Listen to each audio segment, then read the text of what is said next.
आज के इतिहास में सबसे पहले बात फिल्मी दुनिया के सबसे प्रतिष्ठित ऑस्कर अवार्ड की, जिसकी शुरुआत आज के ही दिन यानी 16 मई को हुई थी। इसकी शुरुआत करने का उद्देश्य था कि फिल्म इंडस्ट्री के प्रतिभावान कलाकारों को सम्मान मिले। साल 1929 में कैलिफोर्निया के रूजवेल्ट होटल में करीब 250 लोगों की उपस्थिति में इस समारोह का आयोजन हुआ।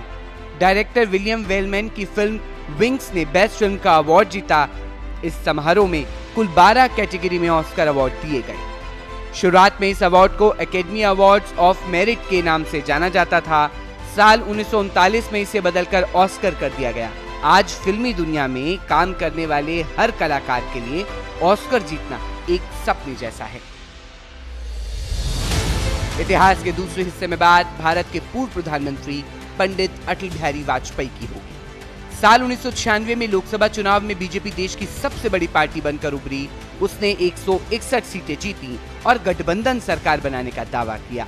आज के ही दिन अटल बिहारी वाजपेयी ने पहली बार प्रधानमंत्री पद की शपथ ली। हालांकि उनकी सरकार बहुमत साबित नहीं कर पाई और 13 ही दिन में गिर गई। भारत के इतिहास में अब तक किसी भी प्रधानमंत्री का ये सबसे छोटा कार्यकाल रहा।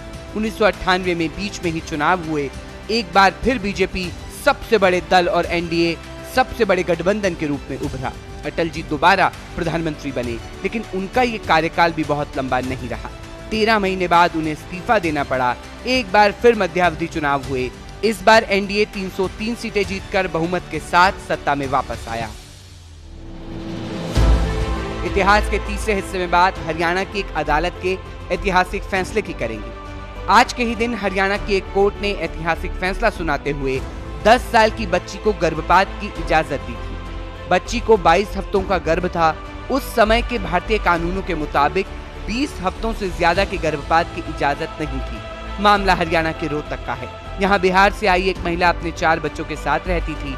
महिला घरों में साफ सफाई का काम करती थी। इस वजह से घर में बच्चे अकेले रहते थे। महिला का बयान था कि इसी दौरान बच्ची से उसके सौतेले पिता ने बलात्कार किया। जब बच्ची को पेट में दर्द होने लगा तो माँ उसे अस्पताल लेकर गई।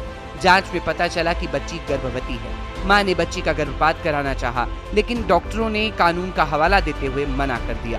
दरअसल डॉक्टरों के मुताबिक बच्ची को 20 हफ्तों से ज्यादा का गर्भ था और भारतीय कानून 20 हफ्तों से ज्यादा के गर्भपात की इजाजत नहीं देता था। इसके बाद मां ने कोर्ट की शरण ली। कोर्ट ने इस मामले में मेडिकल एक्सपर्ट की एक टीम बनाई। इस टीम का काम बच्ची की उम्र, जान के खतरे समेत तमाम पहलुओं पर ध्यान देते हुए गर्भपात के बारे में फैसला लेना था।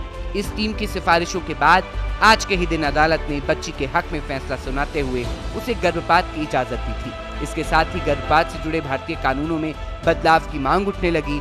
साल 2020 में भारत सरकार ने medical termination of pregnancy act साल 1971 में बदलाव करते हुए गर्भपात के लिए कानूनी सीमा को 20 से बढ़ाकर 24 हफ्ते कर दिया।